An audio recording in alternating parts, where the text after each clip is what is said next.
Welcome मित्रांनो, तुमच्या सर्वांचं खूप खूप स्वागत आहे एएस न्यूज नेटवर्क या यूट्यूब चॅनलमध्ये। सर्वप्रथम तुम्हा सर्वांना एएस न्यूज नेटवर्क मार्फत क्रांतिकारी सन्मानाचा स्वाभिमानी कडक जय भीम।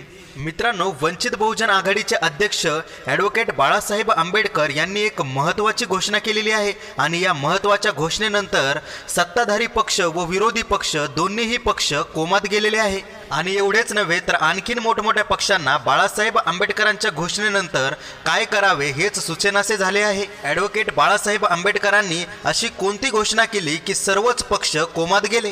गेल्या काही दिवसापासून महाराष्ट्राचं राजकारण हे औरंगाबाद आणि त्याच्या नामकरणातच घुटमळत आहे आणि या विषयाच्या केंद्रस्थानी जर कुणी असेल तर ती म्हणजे आंबेडकरी जनता, आंबेडकरी चळवळ आणि वंचित बहुजन आघाडीचे अध्यक्ष बाळासाहेब आंबेडकर। बाळासाहेब आंबेडकरांनी काही दिवसापूर्वी झालेल्या पत्रकार परिषदेत त्यांचा इंटरव्ह्यू देताना सांगितले की औरंगाबाद जिल्ह्याचं, औरंगाबाद शहराचं नाव बदलण्यासाठी माझा विरोध नाही। मात्र त्यांनी सांगितले की औरंगाबाद हा भाग निजामशाहीच्या अंडरमध्ये होता, यामुळे छत्रपती संभाजी महाराज आणि औरंगाबाद या दोघांमध्ये कोणताही असा संबंध नाही। याचा अर्थ असा आहे की तो जो भाग होता तो निजामाचा होता। त्यामुळे प्रकाश आंबेडकरांनी सांगितले की औरंगाबाद आणि संभाजी महाराजांचा संबंध नाही। ॲडव्होकेट बाळासाहेब आंबेडकरांनी औरंगाबाद शहराला छत्रपती संभाजी महाराज यांचं नाव द्यावं का या गोष्टीला अजिबात विरोध केलेला नाही, पण त्यांनी ज्या पद्धतीचे मुद्दे मांडले आहे ते अत्यंत सत्य आणि प्रॉपर आहेत।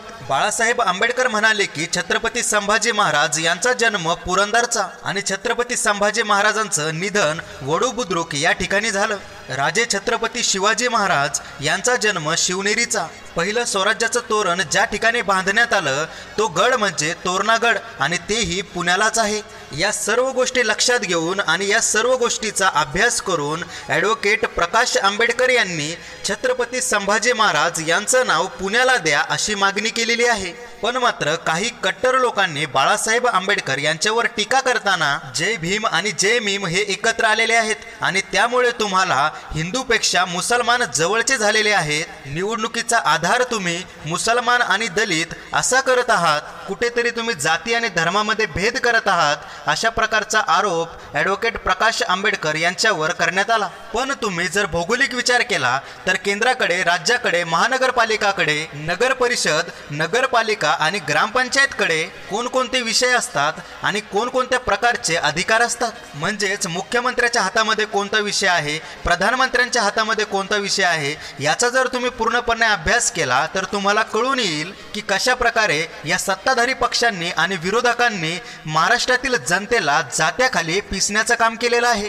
खरे पाहता 1988 मध्ये सर्वप्रथम शिवसेनेचे 27 नगरसेवक औरंगाबाद महानगरपालिकामध्ये निवडून आले आणि त्यानंतर त्या ठिकाणी जी सभा झाली त्या सभेमध्ये सर्वात अगोदर शिवसेनेचे प्रमुख बाळासाहेब ठाकरे यांनी औरंगाबादचा उल्लेख संभाजीनगर असा करण्याची घोषणा केली आणि त्यानंतर महाराष्ट्रातील जवळपास सर्वच शिवसैनिक औरंगाबाद न बोलता संभाजीनगर असेच बोलत होते। मात्र संभाजीनगर हे जे एकेरी नाव आहे, संभाजीनगर ही जी ओळ आहे, यामधूनच छत्रपती संभाजी महाराजांचा अपमान होतो। त्यामुळे महाराष्ट्रातील अभ्यासपूर्ण शिवसैनिकांचे मत आहे की औरंगाबादचं नाव संभाजीनगर न करता छत्रपती संभाजी महाराज असे करावे। मात्र एखाद्या जिल्ह्याचे, एखाद्या शहराचे, एखाद्या नगराचे जर नाव बदलायचे असेल तर ते अधिकार त्या राज्याच्या मुख्यमंत्र्याच्या नियंत्रणात असतात। ज्यावेळी मायावती मुख्यमंत्री झाल्या त्यावेळेस त्यांनी देखील काही जिल्ह्यांची नावे बदलली होती आणि त्याच प्रकारे योगी आदित्यनाथ यांनीही काही जिल्ह्यांची नावे बदलली। मात्र ज्यांना त्या जिल्ह्याचं नावच बदलायचं नाही, त्या जिल्ह्याच्या नावावरतीच राजकारण करायचं आहे, निवडणुका आल्या की नाव बदलायचा मुद्दा उचलायचा आणि निवडणुका गेल्या तर मग शांत व्हायचं, अशाच प्रकारची त्यांची परिस्थिती असते। औरंगाबादच्या आजूबाजूचा जर तुम्ही परिसर बघितला आणि त्यामध्ये काही सुधारणा जर झाल्या तर औरंगाबाद देशातील सर्वात मोठे पर्यटक स्थळ म्हणून निर्माण होऊ शकतं। 7 दरवाजांचं शहर, जायकवाडी धरण, बीबी का मकबरा, पवन चक्की, दौलताबाद आणि युनेस्कोमध्ये ज्या स्थळाची गणना झालेली आहे ते म्हणजे अजिंठा वेरूळ। आणि त्याचप्रमाणे महाराष्ट्रातील आणि देशातील दलित चळवळीचं एक प्रेरणास्थान म्हणजे डॉक्टर बाबासाहेब आंबेडकर मराठवाडा विद्यापीठ हे सुद्धा औरंगाबादमध्येच आहे। या सर्व गोष्टींचा जर अभ्यास केला तर औरंगाबाद हे शहर एक मोठं पर्यटन स्थळ म्हणून उदयास येऊ शकतं। मात्र महाराष्ट्र सरकारने औरंगाबाद जिल्ह्याचं किंवा औरंगाबाद शहराचं नामकरण न करता औरंगाबाद एअरपोर्टचं नाव चेंज करण्याची मागणी केलेली आहे आणि त्यामुळे हा अधिकार आता केंद्र सरकारकडे गेलेला आहे। आणि त्यामुळे यावरून हे पूर्णपणे सिद्ध होतं की महाराष्ट्र सरकारने ज्या कामाचा अधिकार त्यांच्याकडे आहे ते कामच केलेले नाही। म्हणजेच शहराचं नाव बदलण्याचा अधिकार राज्य सरकारकडे असतो आणि एअरपोर्ट सारख्या ठिकाणांचं नाव बदलण्याचा अधिकार हा केंद्र सरकारकडे असतो। मित्रांनो, अशाच प्रकारचे अजून व्हिडिओ पाहण्यासाठी चॅनलला सबस्क्राईब करून बेल आयकॉनला क्लिक करा आणि हो, व्हिडिओला एक लाईक नक्की करा आणि बाबासाहेबांच्या सन्मानासाठी कमेंटमध्ये जय भीम नक्की लिहा। औरंगाबाद महाराष्ट्र राज्यातील एक महत्त्वाचे मध्यवर्ती औद्योगिक केंद्र व ऐतिहासिक पर्यटन केंद्र आहे। ते मराठवाडा विभागाचे मुख्यालय आहे। औरंगाबाद हे नाव औरंगजेब इसवी सन 1659 इसवी सन 1707 या मुघल सम्राटाच्या नावावरून त्याच्या मृत्यूनंतर ठेवले गेले असावे। औरंगाबादचे जुने नाव खडकी होते। औरंगाबादला 52 दरवाजांचे शहर म्हणून ओळखले जाते। आजही जुन्या औरंगाबाद शहरात अशी अनेक महाद्वारे आहेत, अर्थात दरवाजे आहेत। मुंबई उच्च न्यायालयाचे खंडपीठ औरंगाबादेत आहे। औरंगाबाद हे जगातले एक सर्वाधिक वेगाने वाढणारे औद्योगिक शहर आहे। हे मराठवाड्याच्या उद्यासोबतच महाराष्ट्र पर्यटनाच्या राजधानीचे शहर आहे। पैठण ही सातवाहन राजघराण्याची शाही राजधानी, तसेच दौलताबाद किंवा देवगिरी ही यादव घराण्याची राजधानी आधुनिक औरंगाबादच्या हद्दीत स्थित आहेत। इसवी सन 1308 मध्ये सुलतान अल्लाउद्दीन खलिजांच्या कारकिर्दीत हा प्रवेश दिल्ली सल्तनाला जोडला गेला। 1327 मध्ये दिल्ली सल्तनाची राजधानी दिल्लीहून दौलताबाद सध्याच्या औरंगाबादमध्ये येथे सुलतान मोहम्मद बिन तुघलकांच्या कारकिर्दीत स्थानांतरित झाली, ज्याने दिल्लीच्या लोकसंख्येचे मोठ्या प्रमाणावर दौलताबाद येथे स्थलांतर करण्याचे आदेश दिले। तथापि मोहम्मद बिन तुघलक यांनी 1334 मध्ये आपला निर्णय बदलला आणि राजधानी दिल्लीला परत नेली। 1499 मध्ये दौलताबाद अहमदनगर सुलतानचा एक भाग बनला। इथिओपियाचे लष्करी नेते मालिक अंबर यांनी अहमदनगर सुलतानची राजधानी म्हणून सेवा बजावण्यासाठी आधुनिक औरंगाबादच्या ठिकाणी 1610 मध्ये खडकी नावाचे नवीन शहर स्थापन केले। ते गुलाम म्हणून भारतात आले, पण ते गुलाब म्हणून लोकप्रिय पंतप्रधान झाले। अहमदनगर सल्तनतचे मालिक अंबर यांच्यानंतर त्यांचा मुलगा फतेह खान यांनी नाव बदलून फतेहनगर केले। 1636 मध्ये औरंगजेब, जो ज्यावेळी डेक्कन प्रांताचा मोगल व्हाईसरॉय होता, त्यांनी या शहराला मोगल साम्राज्यात जोडले। 1653 मध्ये औरंगजेबाने शहराचे नाव बदलून औरंगाबाद केले आणि त्यास मुघल साम्राज्याच्या डेक्कन प्रदेशाची राजधानी बनवली। 1724 मध्ये डेक्कनचा मोगल गव्हर्नर निजाम असफ प्रथम पहिला मोगल साम्राज्यातून निघाला आणि त्याने स्वतःच्या असफ जाही राजवंशाची स्थापना केली। 1763 मध्ये हैदराबाद शहराकडे ज्यांची राजधानी स्थलांतरित होईपर्यंत औरंगाबादला हैदराबादची राजधानी बनवली। ब्रिटिश राजवटीत हैदराबाद राज्य एक राजसत्ता बनले आणि 150 वर्ष ते तसेच राहिले। 1950 पर्यंत औरंगाबाद हे हैदराबाद राज्याचा भाग राहिले। 1960 मध्ये औरंगाबाद व मराठी भाषिक मराठवाडा हा महाराष्ट्र राज्याचा एक भाग बनला। औरंगाबादचे नामकरण संभाजीनगर करण्याची मागणी आहे। औरंगाबाद हे शहर ज्या परिसरात वसलेले आहे त्याचा इतिहास सातवाहन या काळापर्यंत आढळून येतो। विक्रमादित्य राज्याच्या काळातही या परिसराचा उल्लेख आहे।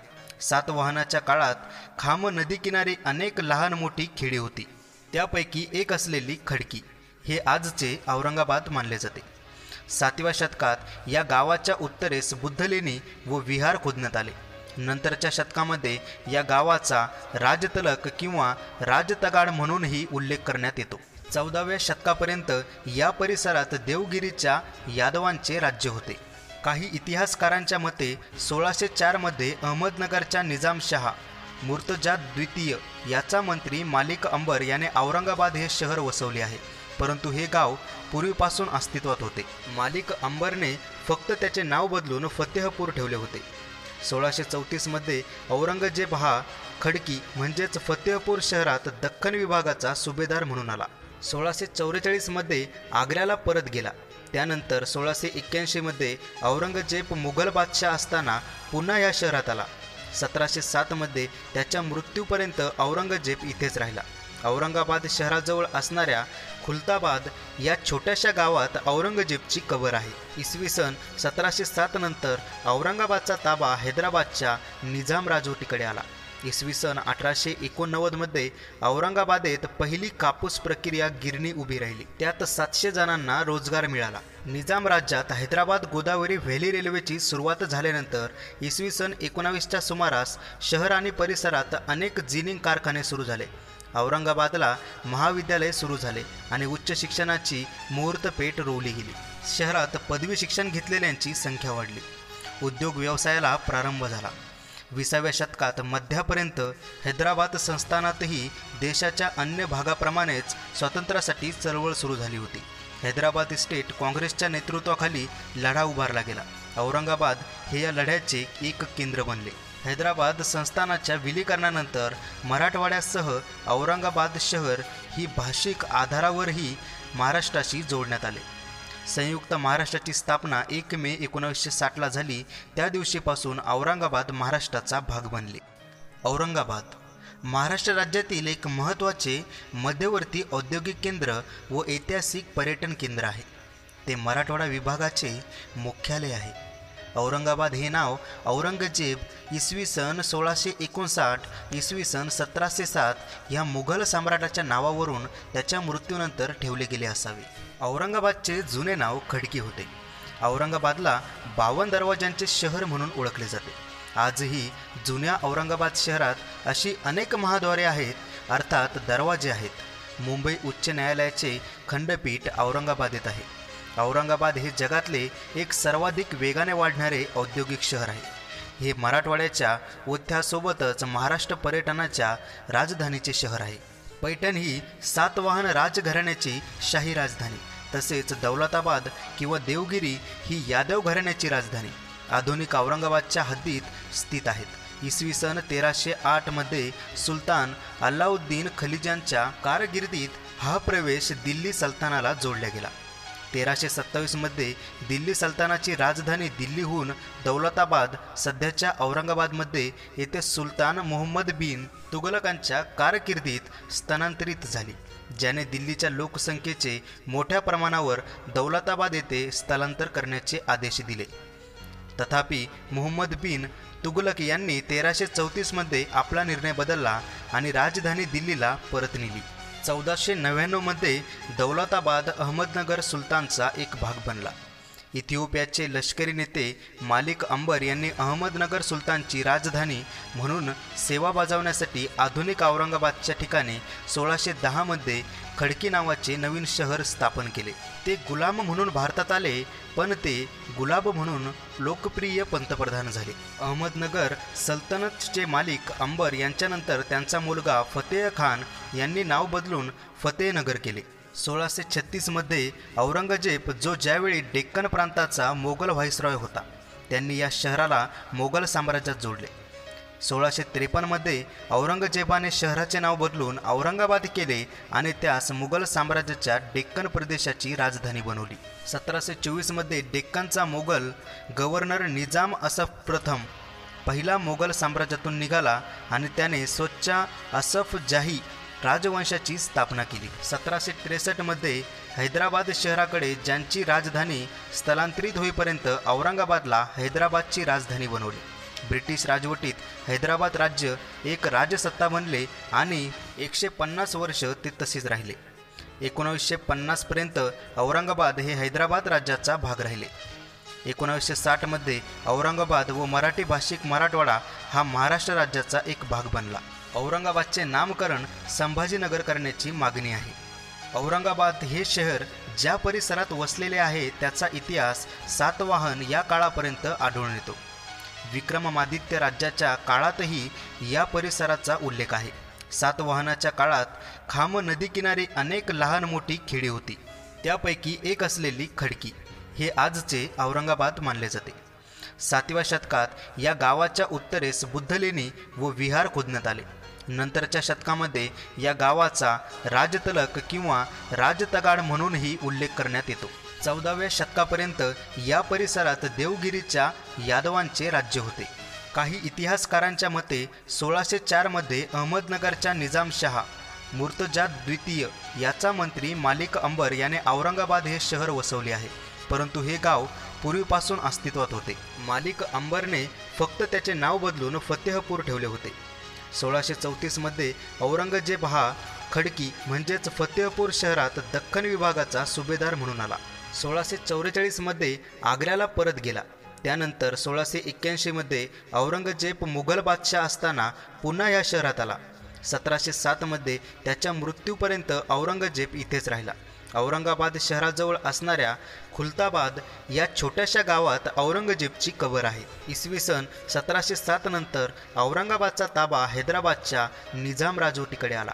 इसवी सन 1889 मध्ये औरंगाबादेत पहिली कापूस प्रक्रिया गिरणी उभी राहिली. त्यात 700 जणांना रोजगार मिळाला. निजाम राज्यात हैदराबाद गोदावरी व्हॅली रेल्वेची सुरुवात झाल्यानंतर इसवी सन 19च्या सुमारास शहर आणि परिसरात अनेक जिनिंग कारखाने सुरू झाले. औरंगाबादला महाविद्यालय सुरू झाले आणि उच्च शिक्षणाची मुहूर्तपेठ रोवली गेली. शहरात पदवी शिक्षण घेतलेल्यांची संख्या वाढली. उद्योग व्यवसायाला प्रारंभ झाला. 20व्या शतकात मध्यापर्यंत हैदराबाद संस्थानातही देशाच्या अन्य भागाप्रमाणेच स्वातंत्र्यासाठी चळवळ सुरू झाली होती. हैदराबाद स्टेट काँग्रेसच्या नेतृत्वाखाली लढा उभारला गेला. औरंगाबाद हे या लढ्याचे एक केंद्र बनले. हैदराबाद संस्थानाच्या विलीकरणानंतर मराठवाड्यासह औरंगाबाद शहर ही भाषिक आधारावरही महाराष्ट्राशी जोडण्यात आले. संयुक्त महाराष्ट्राची स्थापना 1 मे 1960ला झाली. त्या दिवशीपासून औरंगाबाद महाराष्ट्राचा भाग बनले. मित्रांनो, आजच्या व्हिडिओमध्ये एवढेच. व्हिडिओ आवडल्यास एक लाईक नक्की करा, चॅनलला सबस्क्राईब करून बेल आयकॉनला नक्की क्लिक करा आणि हो, बाबासाहेबांच्या सन्मानासाठी कमेंटमध्ये जय भीम नक्की लिहा. चला तर मग भेटूयात पुढच्या व्हिडिओमध्ये. तोपर्यंत तुमचा दिवस शुभ असो.